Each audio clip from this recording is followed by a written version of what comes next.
In the depths of the Underdark, far beneath the surface world, a unique and unexpected sight awaits you. You navigate through the winding tunnels and treacherous caverns. The air begins to change. The oppressive darkness lightens ever so slightly, and a faint bioluminescent glow starts to emit from the walls guiding their path forward. Emerging into a spacious subterranean grotto, you and your party find yourselves on the outskirts of a small, enchanting city. Here, luminescent fungi of various shapes and sizes illuminate the area with a soft, ethereal light. The city is a marvel of natural beauty, with mushroom towers and buildings crafted from living mycelium, their intricate designs blending seamlessly into the surrounding caverns and walls. The inhabitants move gracefully through their city, their gentle luminescence adding to their magical ambience. These mushroom-like beings, known for their peaceful nature and communal way of life, exude an aura of calm and harmony. As the party steps forward, they are met with a curious yet welcoming gaze from the Mushroom City civilians. One of the creatures, larger and more elaborately decorated with bioluminescent patterns, steps forward.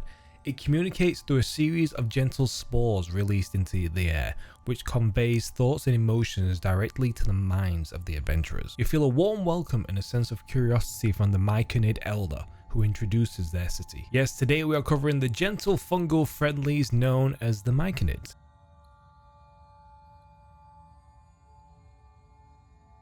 Hello and welcome to Dungeon Deep Dive, where we talk about all things D&D monsters, from monsters and their lore to their publication history, where they originated, and how you could use them in your D&D games. Myconids are called many things: fungus wands, fungal folk, fungoids. They are humanoid-shaped creatures ranging from a tiny 2 foot tall to as high as 12 feet tall. These creatures take the shape of a humanoid, but the entirety of their bodies are formed from various fungi. They have 2 arms, 2 legs, but the legs often end in just thick stumps for feet. Sometimes they are even known to have multiple limbs. Some could have 4 arms, or some could be quadrupedal with 4 legs and 2 arms. I feel like this is totally up to the DM on how they want their Myconid to look. The heads of the Myconid are topped with a range of different sizes and shaped caps. The 2 eyes are rested on their caps, perfectly concealed against the rest of their spongy skin when shut. Myconids make their home primarily in the Underdark, purely because, like a fungus, they love the dark and damp space. Unlike the usual denizens of the Underdark that are violent and deadly, Myconids are actually adverse to violence. Because of this, other races and creatures of the Underdark tend to take advantage of their gentle nature, taking some of them into enslavement or just all around giving them a bad time. This makes them distrustful of any outsiders entering their cities or towns, but still have a willingness to give shelter and allow outsiders to pass through their towns if they are approached in a gentle and peaceful manner. The lifestyle of the Myconid is rather simple. It involves sleep, working, and something they call melding. Melding is a form of communal meditation that allows Myconids to transcend their damp, pastoral existence. The Myconids' rapport spores that they exude bind the participants into a grouping consciousness. Hallucination spores that induce a shared dream that provides comfort and social interaction. Myconids consider melding to be an enlightenment act and the purpose of their existence. They use this in a pursuit of higher consciousness, collective union, and spiritual apotheosis. Myconids do not have any mouths or vocal cords. Instead, they have achieved communication by releasing their rapport spores into the air. And after being inhaled, these spores give them the ability to communicate with others who have breathed in the spores telepathically. Instead, they have achieved communication by releasing the rapport spores out into the air, and after being inhaled, these give them the ability to communicate telepathically with anyone who has breathed in the spores. This method of communication lasts up to an hour for a non-Myconid individual, but for the fungus folk, it functions for a full 8 hours. That was a lot of F's that I said there. Myconids also store spores in their bodies that grow more Myconids until they are ready to be released. Don't worry if a Myconid releases these spores around your party, these spores have no effect on non-Myconid individuals. Once these fungi get to an older age, they develop another lot of spores that do not cause any harm but will daze any creature that shows any sign of threat or danger. They have the hallucination spores that they release while melding. These spores could possibly drag a non-Myconid individual into the dream state along with the other Myconid that have breathed it in. And finally, we have the animator spores, a type of spore used solely by the sovereign, the leader of a Myconid colony. These spores would cause a purple bulbous fungus to grow upon inert corpses, taking over the system and raising them as spore servants under the command of the highest authority Myconid present. Every Myconid community was organized by age category and has its population under careful control. New tasks are given to the fungus ones as they grow older. Sprouts worked as hands for their respective elders, assisting with daily chores and responsible for releasing distress spores if hostiles approached. Normal adults of an age of 8 to 12 did most of the basic work and would fight alongside their superiors if danger approached. Adults only flee in order to conduct an ambush later on or to locate an elder. Myconids of age 12 to 16 were responsible of supervising the work of other Myconids and attempted to promote conversations when faced with hostility. Typically, they would start from the strongest opponent and work their way down to subdue any aggressors. Myconids age of 16 to 20 served as guards, protecting other members of the circles from harm. All older members of a circle were its leaders, who administrated them and advised the Myconid king, the only entity above them.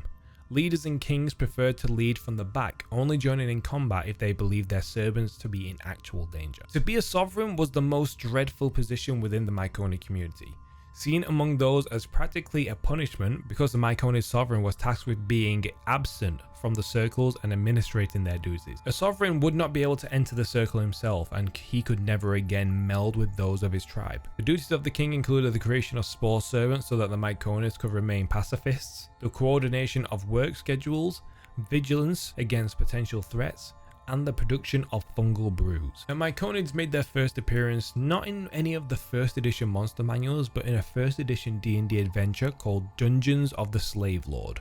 In this adventure, the party attempts to disrupt a slaving organization under the city of Sunderham, but they are hit with a magical sleep and captured themselves. While the party makes their way through the adventure, they come across a fungal forest that houses a village of Myconids. They are described as walking toadstools, with their flesh being bloated and spongy in various colours of purple and grey. We get a description of a Myconid community known as a Myconid circle.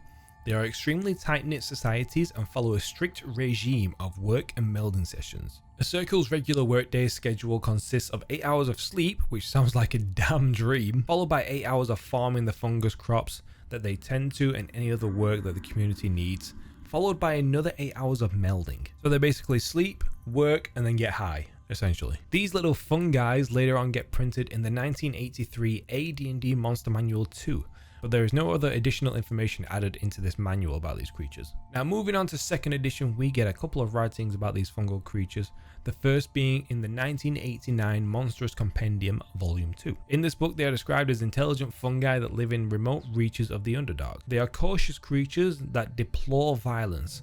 Myconids have no desire to conquer anybody and would prefer to be left alone. If they absolutely have to engage in combat, Myconids would fight by clubbing their enemies with their barreled fists and feet. They would deal 1d4 points of damage depending on what level of age they're in, going all the way up to 6d4 points of damage for the Myconid King, the highest of their ranks.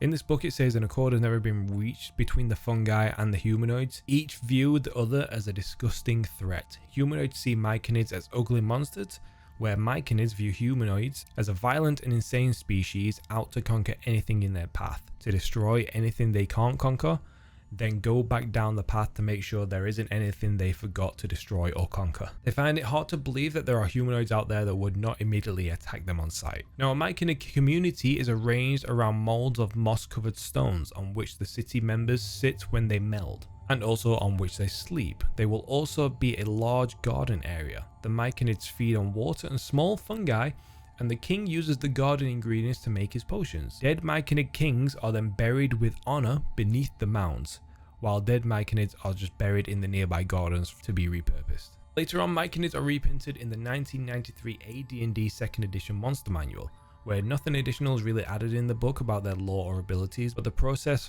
for a Myconid becoming a king. There is a potion called a Potion of Anointment that a 5-hit die fun man would drink to become a Myconid king or queen. After consuming the potion, the effects are immediate and painful for the Myconid.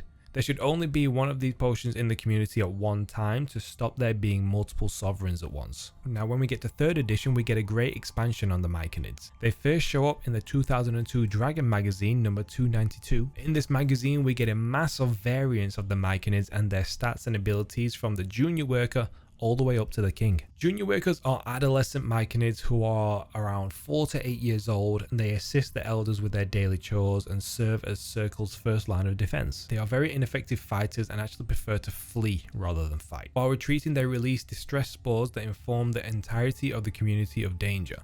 If they are forced to fight, they would focus on a single individual and try their best to deal as much damage as they can with their little stumpy arms. Next in line, we have the average Myconid worker. These guys are around 8 to 12 years old and are the backbone of their communities. These workers are proficient fighters compared to their younger workers, and if they're alerted to danger, they usually try and hide and then attack from an ambush position, or wait for a more capable Myconid to arrive on the scene. Elder workers are in the 12 to 16 year bracket and serve as a supervisor and as shock troopers. Elder workers often attempt to avoid fighting by spraying intruders with report spores that they use to communicate rather than hiding. If it turns out they do need to fight, then they would focus on the most formidable looking foe first and would go for a more tactical attack while other Myconids join the fight. When a Myconid hits the age of 16 to 20, they become guards who are in charge of the defenses of their circles. These are the most violent by at least Myconid standards. These guards' main focus of attacks is their pacification spores that they release. These spores are released as a ray and the target must make a fortitude saving throw or become completely passive. Now when they hit the age range of 20 to 24 years, they are elevated to circle leader status, and these guys are the leaders and advisors of the king. Circle leaders join in battle only to keep their underlings from being slaughtered,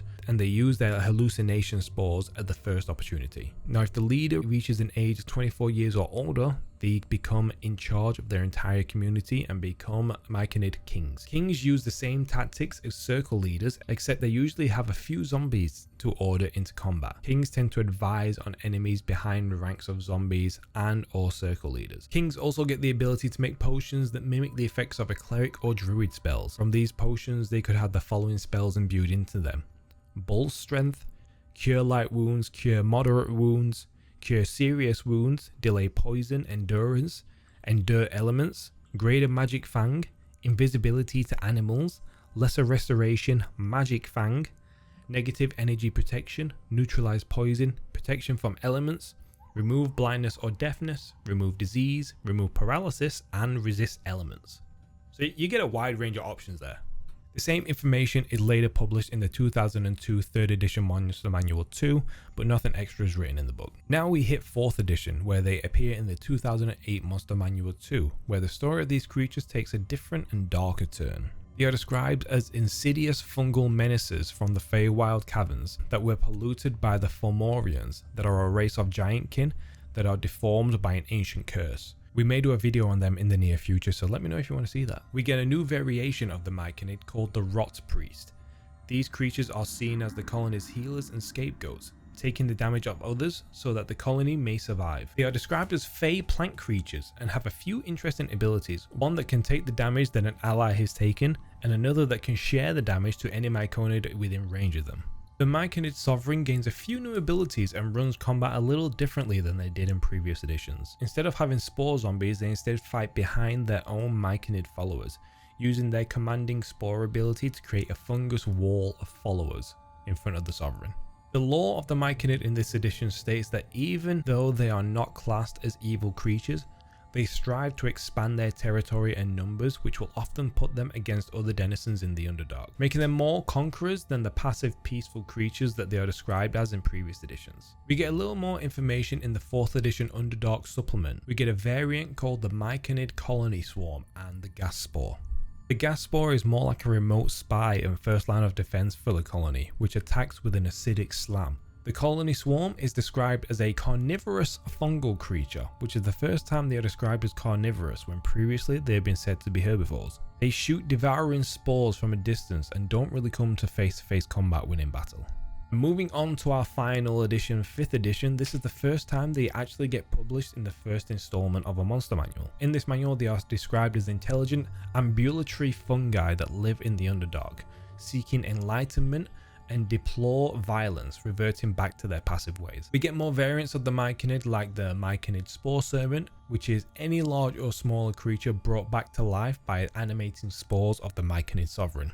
This is essentially the zombie spore ability that they had in previous editions, but they've made it so you can put it onto any creature, not just a zombie. We get a Myconid Sprout, which is essentially the baby of the Myconid, and I think the art as well in 5th edition is the best art by far. Okay, so we've gone over all the Myconid through the years. Now let's go over the stats of them in the 5th edition and how you can use them in your games. First on the list, we have the Myconid Sprout. They have an AC of 10, 7 hit points, and have a speed of 10 feet. They have a challenge rating of 0, which is the lowest challenge rating that a monster can be. And they have an ability called Distress Spores, where whenever the Myconid takes damage, all other Myconids within 240 feet can sense its pain. They also have an ability called Sun Sickness, where while in sunlight, the Myconid has disadvantage on ability checks, attack rolls, and saving throws, and the Myconid also dies if it spends more than 1 hour in direct sunlight. For its actions, it has 2 actions at its disposal. One is with its fists, where it has a +1 to hit and a reach of 5 feet and deals 1d4 -2 bludgeoning damage, but also deals 1d4 poison damage. They also have an action called Report Spores that it can use 3 times a day. A 10-foot radius of spores extends from the Myconid. These spores can go around corners and affect only creatures with an intelligence of 2 or higher that aren't undead, constructs, or elementals. Affected creatures can communicate telepathically with one another while they are within 30 feet of each other, and the effect lasts for 1 hour. Moving on, we have the Myconid Spore Servant. So in the book, they give us an example of a Quagoth Spore Servant, which is like a bear creature that lives in the Underdark. But essentially this could be any creature that the DM wants it to be. This version has an AC of 13, 45 hit points, similar to that of a standard Quagoth, and a speed of 20 feet and a climbing speed of 20 feet. And that is 10 feet slower than the normal. They are immune to poison and the poison condition, and as well they are immune to being blinded, charmed, frightened, or paralyzed. Moving on, we have the Myconid Adult. They have an AC of 12, 22 hit points, and a speed of 20 feet. They have the same abilities as the Sprout, being Distress Spores and the Sun Sickness. And for its actions, it has a fist attack that has a +2 to hit and a reach of 5 feet, and deals 2d4 bludgeoning plus 2d4 poison damage. They have a pacifying spore action that they can use 3 times a day, where it says the Myconid ejects spores at one creature it can see within 5 feet of it. The target must make a DC Constitution saving throw or be stunned for 1 minute. The target can repeat the saving throw at the end of each of its turns, ending the effect on itself on a success. It also gets the Report Spores that has a 20-foot radius rather than the 10-foot radius that the Sprout had. And finally, we have the Myconid Sovereign. It has an AC of 13, 60 hit points, and a speed of 30 feet. The Sovereign gets a multi-attack where it can use either its Hallucination Spores or its Pacifying Spores, then a fist attack. The fist attack has a +3 to hit and a reach of 5 feet and deals 3d4 +1 bludgeoning damage plus 3d4 poison damage. They have an ability called Animating Spores that they can use 3 times a day, where the Myconid Sovereign targets one corpse of a humanoid or a large or smaller beast within 5 feet of it and releases spores at the corpse. In 24 hours, the corpse rises as a Spore Servant, and the corpse stays animated for 1d4 +1 weeks or until destroyed, and it can't be animated again in this way. Now for its Hallucination Spores, the Myconid ejects spores at one creature it can see within 5 feet of it, and the target must succeed on a DC 12 Constitution saving throw or be poisoned for 1 minute. The poisoned target is incapacitated while it hallucinates, and the target can repeat the saving throw at the end of each of its turns, ending it on a success. It also gets the Pacifying Spores that does the same effect but has a DC of 12 on the Constitution saving throw, which is 1 higher than the adult, and the Report Spores that increases the radius of the spores to 30 feet. From doing all this research, I've grown to love the Myconids and can find so many possibilities and opportunities to throw them in any campaign. You can make it simple, where they could be a town or city in the Underdark that the party encounters while traveling, and they have to try and negotiate with a sovereign to let them pass. Or you can make them more entwined into the story path, where you could have it that the party are trying to infiltrate a city of Kuatoas or a city of Drow in the Underdark to undermine the powers of the city, and they find a colony of Myconid that has been captured and their sovereign is trapped, and the party has to help them free the sovereign to get the help of the Myconids to attack the powers of the city. But that is all I have for you guys today on the Myconids. Thank you all for watching. I hope you all found this video helpful, and if there's anything that I missed, I would love to hear about it in the comments below. What monster would you like to see me cover next? Let me know in the comments and I'll add that comment at the end of that video. We also have a little section in our Discord where you can post Monster Monday recommendations, so be sure to write them in there if you want to as well. But you can find links to all the socials down below to keep up to date. Thank you all for watching, and I'll see you all in the next video.